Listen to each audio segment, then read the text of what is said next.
Et oui, bonjour, la communauté de coups critiques, c'est encore moi Pépé, et aujourd'hui je viens vous parler d'improvisation. L'impro, eh bien oui, cette fameuse pratique si bien ancrée dans la culture québécoise, mais également il y a aussi l'improvisation lors d'une partie de jeu de rôle sur table. Bien que les deux ont bien sûr leur lien entre le jeu de rôle et l'impro sur scène, ils ont également aussi leurs différences. Et j'ai pratiqué pendant plusieurs années, en fait, l'impro sur scène. Et bien que j'ai apprécié l'expérience, j'ai découvert encore plus de plaisir lorsque venait le temps de faire une improvisation spontanée dans le cadre d'une partie de jeu de rôle. On a l'habitude d'associer improvisation et humour, et c'est sûr que c'est plaisant de vouloir être spontané dans l'humour, mais ce qu'on développe comme compétence en improvisation peut servir à beaucoup de choses. Améliorer sa réactivité, sa capacité à rebondir sur des idées, adapter radicalement les plans en cours de route pour assurer un déroulement plaisant pour l'ensemble de la table, valoriser aussi la collaboration entre les joueurs et les joueuses. Et aujourd'hui, en fait, j'avais le goût de vous partager quelques petits exercices ou astuces d'improvisation que vous pouvez mettre en pratique lors de vos parties de jeux de rôle sur table. Pour être sûr de bien diviser le tout, la vidéo va être ainsi scindée en deux sections. Il va y avoir les exercices et il va y avoir les astuces. Commençons le tout avec les exercices, c'est-à-dire ce que vous pouvez faire de concret avant la partie. Puisque je fais la vidéo seul, je vais surtout focuser sur des exercices qui vont se faire en solo. Donc ça pourrait être à votre heure du midi durant le break, le matin en vous levant, le soir avant de vous coucher, devant votre miroir, en déjeunant, bref, des petites choses que vous pouvez inclure facilement dans un horaire de la journée. Le premier étant le personnage spontané. Le but de ce jeu, en quelque sorte, est de vous dépasser, de vous forcer à changer rapidement de personnage et d'aller au-delà de vos personnages habituels, ou du moins de votre attitude habituelle, en incorporant une limite de temps, mais aussi pour créer une certaine créativité via ce qui peut nous intéresser avec les objets autour de nous. Okay? Il s'agit d'un exercice de monologue de personnage. Réglez un minuteur, réglez une horloge, un chronomètre de 15 secondes et commencez un monologue dans la peau d'un personnage. Et lorsque le minuteur s'éteint, passez à un autre personnage. Vous répétez l'exercice jusqu'à ce que vous ayez changé de personnage durant plusieurs minutes, on s'entend. Et si vous voulez justement donner un peu plus de peps à cet exercice-là, vous pouvez penser à un objet ou prendre un objet qui est autour de vous, le visualiser et réfléchir à comment cet objet-là pourrait te parler. Ça serait quoi sa voix? Ça serait quoi son ton de voix? Ça serait quoi son timbre de voix? Est-ce qu'il serait fâché? Est-ce qu'il serait content?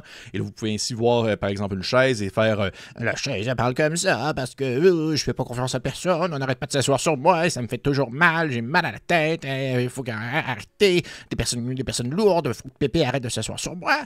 Ou au contraire, vous pourriez, par exemple, prendre un ballon, regarder un ballon et rapidement faire Oh, j'aime beaucoup quand on me botte. J'arrête pas de rouler. Je trouve ça vraiment cool de rouler dans des buts. Et comme ça, je me sens vraiment utile à la société puisque, genre, je fais gagner des équipes et je fais perdre d'autres équipes. Ben, tu sais, juste comme ça, juste ça, ça fait travailler une certaine spontanéité. Et par le fait même, ça vous fait pratiquer vos voix et votre répertoire de caractères. Et avec de la pratique, on peut même finir par associer les objets qu'on voit, qu'on a fait parler, à des personnages précis d'une histoire, en se rappelant hey, c'est vrai, cette chaise-là, qui était un peu plus fait penser à tel personnage. Et on peut, à ce moment-là, plus rapidement s'intégrer du personnage et le prendre en main plus facilement parce que ça faisait partie de cette panoplie de voix et de personnalités qu'on a créée avec le temps. Deuxième exercice, 3 lignes en solo. C'est un exercice que je trouve particulièrement utile, surtout pour les maîtres de jeu qui doivent alterner les personnages non-joueurs durant une scène.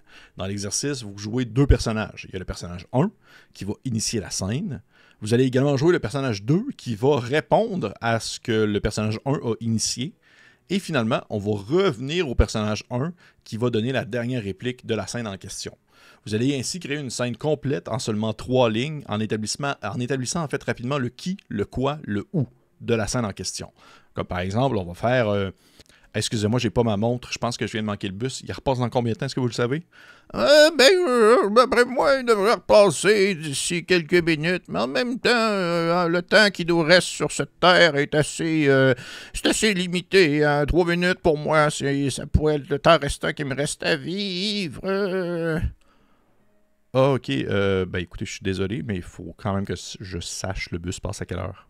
Et ainsi, dans cette courte scène, on a eu un personnage qui était un peu pressé, qui venait de manquer son bus, qui n'avait pas ses choses avec lui et qui il voulait savoir un peu quand est-ce que le prochain bus allait passer. Le deuxième personnage était un vieux monsieur qui était sur le bord de claquer, sur le bord de mourir, et il en fait mention comme si justement c'était quelque chose de très inévitable alors que les minutes passent. Et on en revient au premier personnage qui au final se fout un peu de l'état du vieux bonhomme et qui est surtout mal à l'aise de la situation. Ce fut un échange rapide entre deux personnages que j'ai incarnés en dedans de seulement quelques secondes. Et c'est aussi simple que ça. Troisième exercice, la colère en 3 minutes. Encore une fois, un exercice que je trouve très cool à faire, surtout si vous souhaitez améliorer vos émotions fortes et si vous souhaitez aller dans les plus extrêmes. Mais tout de même, ça demande une très bonne créativité sur le moment. Vous allez comprendre pourquoi est-ce que je dis ça. Pour l'exercice, en fait, c'est encore une fois très simple. Vous regardez autour de vous et vous trouvez un objet quelconque. On va dire par exemple ce crayon. Et vous devez vous lancer dans une colère sans nom. Vous n'avez pas besoin de crier si vous n'êtes pas seul ou si vous avez peur de déranger les gens autour de vous, ou ça peut même être dans votre esprit si vous vous sentez assez créatif pour ça.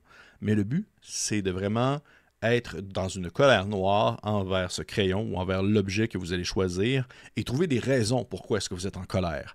Et maintenir cette colère-là durant 3 minutes.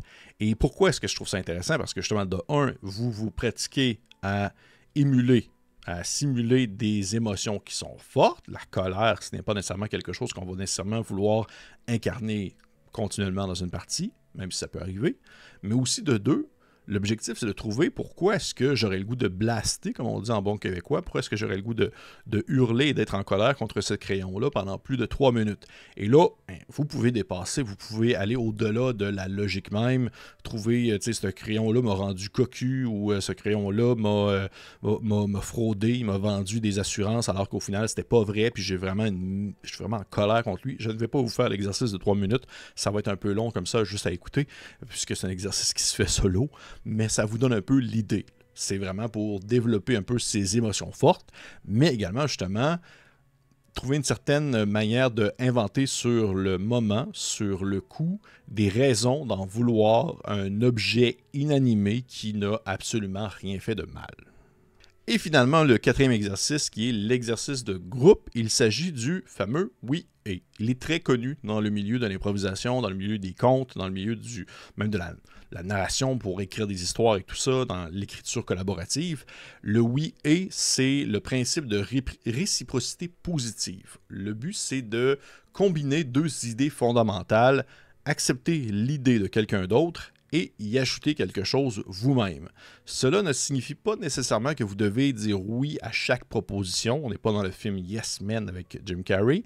Lorsque vous acceptez une offre, lorsque vous acceptez un fait établi, une phrase, une opinion, quelque chose qui est mentionné par un autre personnage, vous reconnaissez en fait la validité de ce qui a été mentionné et vous allez en fait utiliser ce qui a été dit comme étant, on va dire, la brique d'une histoire, comme l'histoire que vous racontez est le mur au complet d'un assemblage de différentes briques, la brique étant un élément, quelque chose que quelqu'un dit, et le fameux « et », le « oui et », le « et » étant ce fameux ciment qui va consolider la brique avec une autre brique. Donc vous rajoutez votre propre brique au mur en ajoutant un élément à la phrase qui a déjà été dit ou à la réalité qui a été mentionnée par l'autre personne. Pour donner un exemple de oui et durant une partie, un personnage pourrait dire j'ai entendu dire que le comte qui habitait ce château, cette forteresse, possédait une meute de chiens enragés qu'il utilisait pour chasser les habitants des environs. Et un autre personnage pourrait répondre, par exemple, en répondant bien sûr un oui et. Oui, et en fait, j'ai entendu dire que ces chiens-là, il les a fait accoupler avec des loups pour justement que les descendants et que la série de chiens qui a suivi soient des espèces de croisés un peu plus agressifs que la moyenne. Le répondant n'a pas réfuté ce que la première personne a mentionné. Il a tout simplement rajouté sa brique sur le mur qu'il était déjà en train de construire. C'est quelque chose qui se fait de manière collaborative. Et l'objectif ici, non seulement ça permet d'utiliser les ressources qu'on a, c'est-à-dire la créativité des gens en jeu, mais ça permet aussi également de se sentir validé. Et plus on est enclin à continuer on est plus enclin à continuer dans la spontanéité et d'être inspiré si on est stimulé par l'impression qu'on attise un véritable intérêt chez les autres joueurs et joueuses. Si ce qu'on fait, ce qu'on dit, ce qu'on propose stimule et encourage les autres à créer, à continuer et aller de l'avant avec ce qu'on dit et ce qu'on mentionne durant la partie, nous, ça nous donne le goût de continuer. Et ça, c'est pareil pour tout le monde autour de la table. Et maintenant, au-delà des exercices, il y a quelques conseils qui permettent, selon mon très humble avis, d'encourager une improvisation positive autour de la table. C'est des petits trucs qui vont aider les gens à avoir le goût d'improviser durant la partie puisqu'ils sont validés dans ce qu'ils font. Je crois que c'est pour ça que j'ai fini par apprécier davantage l'improvisation dans un contexte de jeu de rôle plutôt qu'une improvisation sur scène.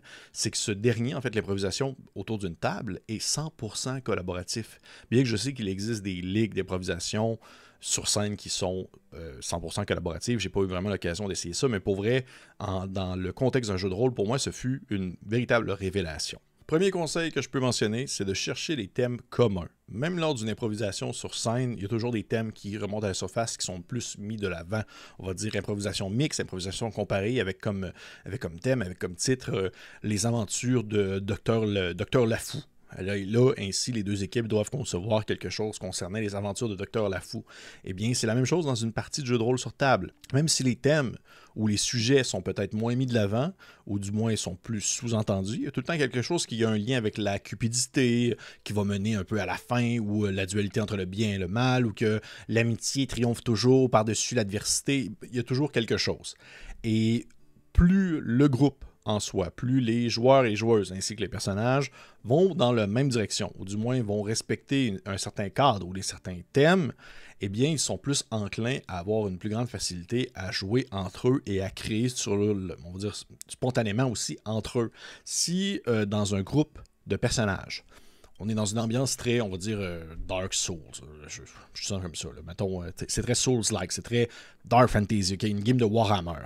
Et que tous les personnages sont très imprégnés de cette ambiance-là et des thèmes de l'univers de Warhammer. Et qu'il y a un personnage dans l'eau qui est, de manière flagrante, est basé sur Gaston Lagaffe,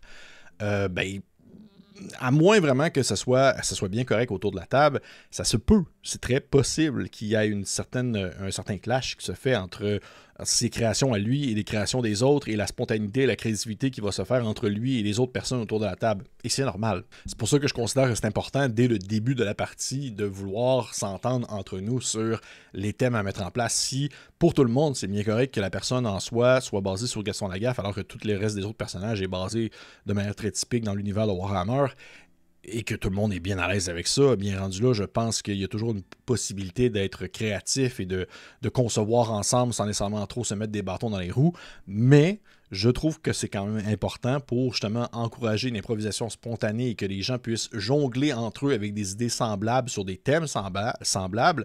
Eh bien, il faut justement que tout le monde soit un peu sur la même ligne. Il faut que tout le monde soit un peu dans le même bateau, en quelque sorte. Deuxième astuce, toujours dans l'optique de vouloir améliorer l'improvisation lors d'une partie de jeu de rôle sur table, c'est de jouer sur les contrastes. Interagissez avec des individus qui contrastent avec votre propre manière de jouer votre personnage en prenant en considération son énergie. Là, je parle ici de ses traits de caractère, la manière qu'il s'exprime, la manière qu'il partage son opinion, la manière qu'il va vouloir ses idéaux, ses valeurs morales, ce qu'il apprécie et ce qu'il n'aime pas. Prenez le temps de voir dans le groupe qui ne se trouve un peu plus à l'opposé de ce que vous êtes et interagissez avec lui. Pourquoi? Eh bien, parce que l'opposition est amusante. Pas nécessairement l'adversité. Je ne parle pas ici de trouver de mettre justement l'accent sur vos différences et de devoir pointer du doigt ce qui ne vous plaît pas chez l'autre parce que c'est loin de ce que vous êtes en tant que personnage. Je parle ici de jouer justement sur l'opposition, de jouer sur les différences, de jouer sur la découverte de quelque chose que vous n'êtes pas et qui est très loin de votre réalité. Et ça permet en fait d'improviser sur des éléments que vous ne réfléchissez pas concernant votre personnage, puisque, en fait, ce sont des choses qui ne vous touchent pas de prime abord. Et c'est quelque chose de très intéressant, de très stimulant, de jouer sur les contrastes, de jouer sur l'opposition, en fait, sans nécessairement aller dans le négatif, mais justement, il faut faire très attention, parce qu'il ne faut pas aller dans le négatif. Il ne faut pas tomber dans le piège où est-ce que vous allez devoir tout le temps critiquer ce que l'autre fait. Au contraire, le but, c'est de trouver un terrain d'entente et en fait, trouver une manière de concilier vos différences ensemble afin que vous soyez complémentaires et pas uniquement en opposition. Et vous allez voir, c'est super stimulant de devoir créer sur le coup parce que vous ne comprenez pas l'autre et que vous essayez de le comprendre. Le meilleur exemple que je peux donner, c'est dans la campagne qu'on fait actuellement, Les Duchés d'Obélien. C'est pas grave si vous ne l'écoutez pas, je vais juste le mentionner. C'est que mon personnage est un nain et il discute avec une Warforge plutôt, qui est la seule individu de son espèce. Et il ne comprend pas ce qu'elle est. Donc, il va continuellement poser des questions sur comment est-ce qu'elle fonctionne, qu'est-ce qu'elle fait, pourquoi elle fait ça, est-ce qu'elle a déjà mangé des choses, est-ce que si elle va dans l'eau, est-ce qu'elle cale. Et c'est juste comme ça, en fait, c'est de manière très spontanée, ce n'est pas des choses que j'ai prévues d'avance, ce sont des choses qui se sont faites au courant de la partie. Eh bien, ça favorise une improvisation, ça favorise aussi les liens qui se créent entre les personnages, et à mon humble avis, tout le monde sort gagnant et gagnant, même si au final, on est très, très, très différents l'un et l'autre. Troisième astuce, toujours dans l'optique de vouloir améliorer l'improvisation lors d'une partie de jeu de rôle sur table, c'est de décrire les mouvements et la posture du personnage. Et ça, c'est quelque chose que j'aime énormément. C'est que pendant que votre personnage parle, comment est-ce qu'il bouge? Comment est-ce qu'il décrit ses mouvements? Et là, je précise beaucoup lorsqu'il est en discussion ou lorsqu'il est lors d'un échange, ou même en écoute active ou même en écoute passive. Parce qu'on décrit souvent les combats. On va décrire beaucoup les actions qu'on va vouloir faire, on va décrire beaucoup les manœuvres de combat, la manière on va comme se battre avec une épée, c'est bien cool. Mais c'est aussi très intéressant et même aussi très créatif et très aussi spontané de jouer sur la façon qu'on se tient, la façon qu'on va s'exprimer dans notre gestuelle alors qu'on doit le décrire. Parce qu'on s'entend, vous n'allez pas nécessairement vous placer sur la table de la façon que votre personnage est placé dans le jeu. Alors le fait de devoir réfléchir, de prendre une pause et de réfléchir à OK, présentement, mon personnage, il mesure 6 pieds 8, puis dans la taverne, et il est un peu penché par-dessus les joueurs parce qu'il essaie de comprendre. Mais là, tu vas le décrire, tu vas dire, ben là, mon personnage, il vous dit, écoutez-moi bien, je suis pas vraiment d'accord avec ce que vous faites. Et vous voyez qu'il est penché par-dessus la table, alors que son ombre s'étend, il va un peu presque cacher la carte qu'il y a devant les autres personnages. Et ça, je trouve ça intéressant parce que ça permet de partager une émotion, ça permet de partager une intention, mais dans la description physique de comment est positionné le personnage. Et c'est pas quelque chose qu'on fait comme naturellement ou c'est pas quelque chose qu'on fait tout le temps. On va souvent justement décrire l'action ou du moins dans quelque chose qui est plus rythmé. Alors que de devoir être spontané et créatif dans le repos ou du moins dans l'attente et l'échange, je trouve que ça permet en fait de venir aiguiser un peu plus justement nos talents d'improvisateur. Ça permet de mettre un peu plus en pratique justement certaines facettes de l'improvisation qu'on voit peut-être moins dans des parties de jeux de rôle sur table. Et finalement, dernière astuce, toujours dans l'optique de vouloir favoriser l'improvisation et la créativité lors d'une partie de jeu de rôle sur table, c'est de créer, dans les moments d'attente ou les moments banals, des liens entre les personnages. Et ça, c'est quelque chose que j'adore faire. Autant moi, Pierre-Philippe Renaud, le fait en tant qu'être humain, mais aussi tous mes personnages, ou presque le font, c'est de vouloir s'arrêter et de poser des questions mondaines lors d'un moment qui est approprié pour. Parce que dans une partie de jeu de rôle, on est souvent dans la proactivité, on est souvent dans le moment. Il se passe quelque chose, on va aller arrêter telle personne, on va aller buter Strad, il faut traverser le donjon, il faut arrêter les gobelins qui attaquent le village, il faut aller prouver que telle personne, c'est un roi corrompu. On est toujours dans le plus grand que nature, on est toujours dans le moment actuel qui peut souvent être dangereux et ou impliquant. Et on se rend compte au final que même si on vit des moments qui sont extrêmement dangereux et prenants et même à deux doigts de la mort avec d'autres personnes, on n'a pas nécessairement pris le temps de les connaître. Et ça, je trouve ça intéressant. Je trouve ça intéressant de s'arrêter parfois, lors justement d'un moment plus calme, et de poser des questions sur des choses qu'on n'a pas nécessairement réfléchi en tant que personnage. Et de un, ça nous permet de créer des liens entre nous parce que tu t'intéresses à quelqu'un d'autre. Le but, c'est de lancer la balle à quelqu'un d'autre. Mais aussi, également, ça te permet d'improviser parce que tu te fais toi-même poser des questions sur des sujets mondains que tu n'as jamais réfléchi. Mon personnage, j'avais jamais réfléchi au fait, c'était quoi son repas préféré. Je n'avais jamais réfléchi à c'est quand sa date de fête, c'était quoi sa relation avec son frère. Ben ça se peut que ça soit réfléchi, c'est un peu plus classique. Mais c'était quoi sa relation? Est-ce qu'il a un parrain, une marraine? Est-ce qu'il a déjà été... est-ce qu'il fêtait son anniversaire quand il était jeune? Est-ce qu'il a déjà été piqué par une guêpe? Des choses qui sont banales, qui sont pas importantes dans le moment présent. Mais au final, dans une partie de jeu de rôle, lorsqu'on est dans des moments morts, dans un temps mort, on ne va pas nécessairement immédiatement justement parler des implications qui sont fortes. On va vouloir s'arrêter, se reposer, manger, prendre le temps de déguster quelque chose, de dormir sur le bord d'un feu. Et c'est un parfait moment pour ça. Et ça, c'est hyper créatif. Je trouve ça vraiment intéressant parce que justement, on s'y attarde pas. Et un exemple que je peux encore mentionner, c'est dans la partie des Duchés d'Obélien, lors d'un échange avec, encore une fois, la forgelière en question, Marika qui jouait le forgelier, pré-TC, mon personnage lui pose la question, c'est quand son anniversaire? Et elle ne sait pas. elle ne sait pas à quel âge, elle ne sait pas c'est quand sa fête. Et ce moment-là, j'ai trouvé que c'était super fort et c'était super intéressant parce qu'on a commencé à avoir une discussion sur l'importance de l'anniversaire et à quel point la journée de fête peut être un moment, on va dire, plaisant pour une personne. Et ainsi, on a convenu que sa journée de fête, eh bien, c'était maintenant. C'était au moment où est-ce qu'on posait la question. Et juste ça, c'est super banal, c'est pas important. Zéro pin bar, ça n'a rien impliquant dans la grande quête en cours, mais ça a été créé sur le moment. J'avais absolument pas pensé à poser cette question-là jusqu'au moment où je la pose. Et tout ce qui en est suivi a été improvisé. Tout ce qui a suivi a été une création collaborative entre Marika et moi. Et ça, je trouve que c'est extrêmement fort. Parce qu'encore une fois, les épisodes ont passé et on a continué d'en parler. C'est un sujet qui est revenu sur la table. Quelque chose qui a été complètement improvisé sur le moment. Pour moi, il y a une force inattendue ou cachée dans les moments banals et dans les questionnements mondains entre les personnages. Donc ça, c'est vraiment, selon moi, un des trucs qu'on peut mettre l'accent dessus pour pouvoir améliorer son improvisation et sa créativité. Et voilà, c'est ce qui fait le tour. Eh oui, déjà. J'espère que vous avez apprécié ça.